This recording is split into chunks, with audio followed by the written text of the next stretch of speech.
is exactly how you get a level 7 on your IB Chemistry, HL, or SL exam. Hello everybody, my name is Joaquin Ravello and I got a perfect 45 in the IB diploma and I also got a perfect 7 in my chemistry exam a few years ago. And I'm also a current student at the UPenn Wharton Dual Degree Engineering School. So in today's video, let's hop down on exactly how to get a level 7. It's pretty simple. There's a 3-step process that you want to follow. Okay, number 1, you want to pre-study the chemistry material before your chemistry class begins. Okay, this is where a lot of students go wrong. They go into their chemistry class not knowing at all what's going to be covered or not knowing what is happening, and because of that they waste so much time during school, during the entire day, just looking at the ceiling trying to figure out last pieces of what's going on. The number one thing you need to keep in mind when it comes to really optimizing your routine is how can you optimize your school day. So I was just speaking to a cub the other day, by the way, in the training academy, link down below to join, that one of the reasons why she was struggling with the IB diploma was because she was behind on a lot of the work that she had to get done, right? She came to class and she did not understand what was being taught because she didn't know the content that preceded that needed to be understood in order to fully comprehend what was being taught. And because of that, she was struggling, she was behind. So what you need to understand is that if you lack the understanding of older content, that's what makes more advanced content difficult. The reason why more advanced content is taught later in the course is not necessarily because it's difficult, but instead because it requires a lot of the prerequisites you need to fully understand it. And those prerequisites only come from all of the studying, all of the understanding of previous units that was done beforehand leading up to the content that's being taught. So number one thing you need to understand is you need to come to class prepared. This is one of the largest opportunities for you to get time back, because a lot of the studying that comes, especially when you're right before an exam, comes from trying to understand concepts that you should have understood and learned in the class. So there's a huge discrepancy there between the content you should know and the content that you missed out on simply because you weren't listening in class. And it's a tragedy because a lot of students fall so far behind on this simply because they don't pay attention in class. So number one, you want to set up a system for you to come prepared to class. This is why I suggest you spend no more than 15 minutes before getting to class of just pre-studying the content, all right? And if you do this for all the classes during the day, it takes maybe like 30-40 minutes to just review all of the content you're going to be covering during that day. And it makes your study time during the actual class session itself 2 to 3 times more productive, right? Have you ever gone to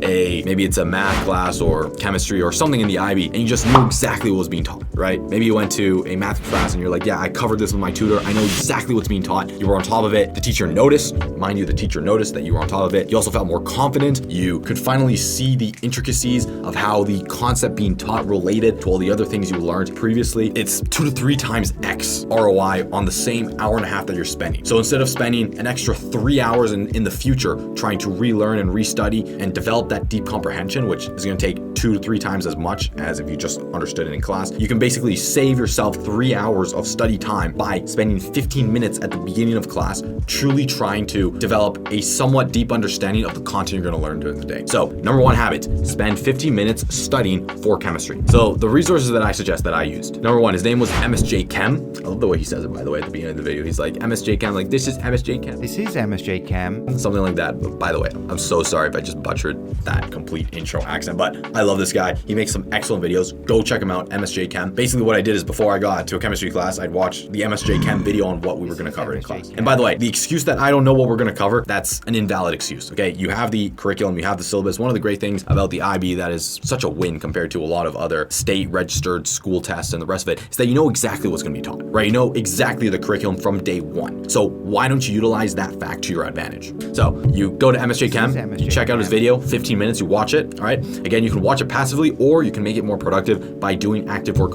alongside that, right? So as you're watching the video, pause it and then think, try to truly understand, try to explain in your own words, maybe explain it to your brother or sister who's also on the bus, which I did sometimes, trying to explain it as simply as I possibly could. Long story short, you want to watch the video and truly understand what is being taught, the concept that is being taught. That way when you approach class, it just clicks right away. So MSJ Chem is the one way to do it. The other person you can search up is Richard Thornley. Again, excellent videos. And basically what I did is I just downloaded all of his videos on YouTube on my phone with YouTube Premium and I just listened to that while on the bus. And so that's for point number one. For point number two, this goes pretty closely with the previous one. You want to pay attention during class. All right, I can't say this, I can't stress this fact enough. Okay, you need to utilize your class time as effectively as possible. And there's 2 reasons why you want to do this. Number one, as I mentioned before, it's going to save you hours of study time in the future, because you need to understand that a lot of the confusion that comes with studying, right? The reason why a lot of students get poor marks is because they don't fundamentally understand what is being taught. Do you think, for a second, if you truly understood understood the concepts that are being taught in class, do you think that you would have that much trouble in the exam? The answer is probably no, right? If you truly deeply understood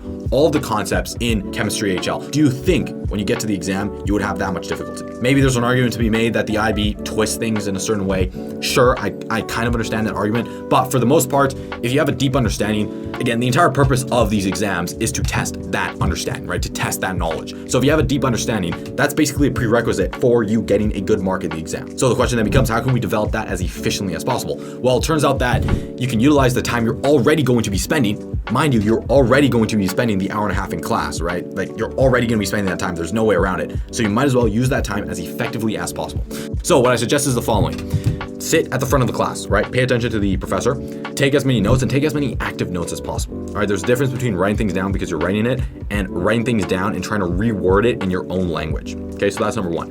And then the other thing you got to keep in mind is that professors love students who respect them. Professors love students who want to learn. Professors love students who showcase that they're willing to actually understand the concepts that's being taught. Why? Because again, we're human. Professors are humans, right? And as humans, we have base traits. And as humans, we want to feel respected, especially if we're in that mentor type of position. We want to feel respected as if we are the mentor. So if you, I don't want to say treat or act, but if you just act like that student in that role and you act as if I am trying to learn and become as good as possible, right? And again, this isn't an act as in I just go in and try to like fake my way in it. This is you actually developing a curiosity so that it shows to the professor that you actually want to learn. And the thing is, if you just show that for the entire class, number one, it's more productive for yourself, so you make the most time out of it. Number two, the professor gets a good vibe from you. And because of that, he might even refer you to other professors in the network, right? Imagine a professor saw you in class paying attention. He goes to the professor meetup and then he talks to the other professors and teachers and she's like, damn, have you seen Johnny or have you seen Joaquin or have you seen how productive, how focused he is in class? Wow, it was amazing. And then everybody, and then your name kind of like floats around in the teacher circle because of just such how good of a student you are. All right, and I was able to do that in my own community where I became known as that productivity kid. And one of the ways I did that, by the way, was having a productivity mastermind session that I would give to other students. So I'd help other students inside the school become more productive. By the way, that's why I've also been doing this for such a long time. Long story short, my name kind of started floating around the entire teacher circle group. And then that created that like positive attraction within me. Like they saw Joaquin and they're like, damn, this guy's productive. This guy's already focused, blah, blah, blah. It got that positive energy that boosted them. It also made the teacher more likely to want to help me out. That's key. So they gave me additional resources, they gave me more attention, they gave me more tools I needed to succeed. And because of that, it boosted up my entire game. And then number three is to just do as many past paper questions as humanly possible, right? And the way you want to do this is you want to get to the aha moment as fast as you possibly can. That's key, as fast as you possibly can. So the aha moment is the switch you need to solve that problem, right? What is stopping you from achieving that solution? Truly ask you, right? Look, get your previous exam. You can do this right now. Literally open up your previous exam, look at the questions and ask yourself, why did I get this question wrong? What was stopping me from getting the right question here? What, like, become curious. Why was I not able to do it? And then you realize that maybe it's a content thing. Maybe it's a I haven't practiced enough thing. Maybe it's an intuition thing. Maybe it's I'm missing part of another topic. And then what you can slowly start to do is you can slowly start to remove those barriers. And then if you think of this kind of like a dam where you have all these walls going down this river and then you just slowly start to remove the walls, now all the creative energy, now all the productivity, all the success can flow down the river as you start to remove the barriers that is stopping your creative and true potential. All right, so you want to study with the intention of trying to remove those barriers. Okay, and I've never seen anybody anywhere on YouTube, just anywhere, explain it from this perspective, which is why I think I was able to truly master the subject and the entire IB. Because the thing is, if you do what everyone else is willing to do, you're gonna get the mass majority of results, okay, but which is basically zero. Okay, most people don't achieve anything extraordinary in their life. Most people don't do anything that they look back and they're like, damn, this is amazing. In fact, most people get a mediocre score in the IB, right? If you just look at the IB curve, they curve the IB so that only a small percentage get a 45, right? I believe the number was like 0.3, something like that. So in order for you to become of the 0.3, you need to be willing to do what the other 99.7% of people are not willing to do. Think about that. In order for you to get a 45 in the IB, you need to be willing to do the 99.7% of work that most students are not willing to do. And most students are not willing to do huge amounts of past papers. Most students are not willing to do past papers, not with the objective of doing the past paper, but with the objective of trying to identify what the aha moment is. Identifying that aha moment, eliminating it, and then letting the water flow. Most students are not willing to do that. And this is the big part. Most students are not willing to do that at scale. Because the thing is that most students don't understand how much work is truly required to achieve extraordinary success, especially in chemistry exam. Because the amount of chemistry questions that I did in the past paper I was not doing like 4 or 5 past paper questions per day, okay? That's not how much I was doing. Okay, I was doing 500 marks of past paper questions every single day, which was probably like 100 and something past paper questions, okay? Just let that sink in for a second. 500 every single day. That's the volume that is required. And mind you, if you do it with that perspective of the aha moments, this should not take you all day, okay? This should not take you 15 hours. This should take you 3 to 4 hours. And if you do that in 2 to 3 sprint sessions of just an hour and a half every single day of just focus, nonstop work, that's when you can make huge progress moving forward. All right, so the ultimate lesson here is when it comes to past paper questions, do them with the intention of I'm going to do as many of them as humanly possible, and then be willing to do 99% of what other people are not willing to do. Keep that in mind, right? You can also think of it from this perspective.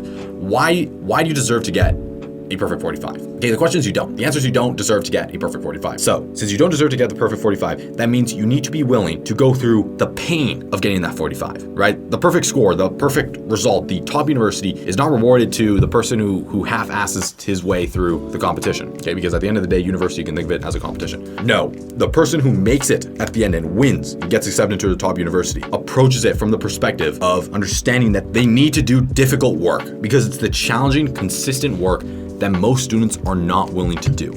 And because of that, that's what shoots you ahead. All right, so take action on these right away. Tomorrow morning, ask yourself, how can I pre-study for my chemistry class? Or how can I pre-study for my math class? Or how can I pre-study for any of this type of stuff, okay?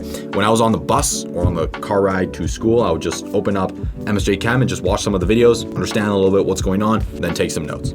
So that's number one. Number two, actually use your class time effectively. This is where you can get massive returns on your attention, massive returns on your time. And then number three is just do past paper questions as much as humanly possible, volume with the intention of removing those aha moments. So do those 3 things and you'll be well on your path to achieving that level 7 in chemistry. All right. Thanks again for watching this video. So if you have any questions at all, please join the Discord community down below. I'm more than happy to help you out with that, as well as mentorship and as well as just meeting other amazing current students who are currently going through the IB diploma and trying to get their perfect 45 score. So you can do that in the description down below. That's where I also do one-on-ones and mentorings and the rest of it. So go down below. Until next time, stay grizzly. I'll see you in the next video. Have a good day.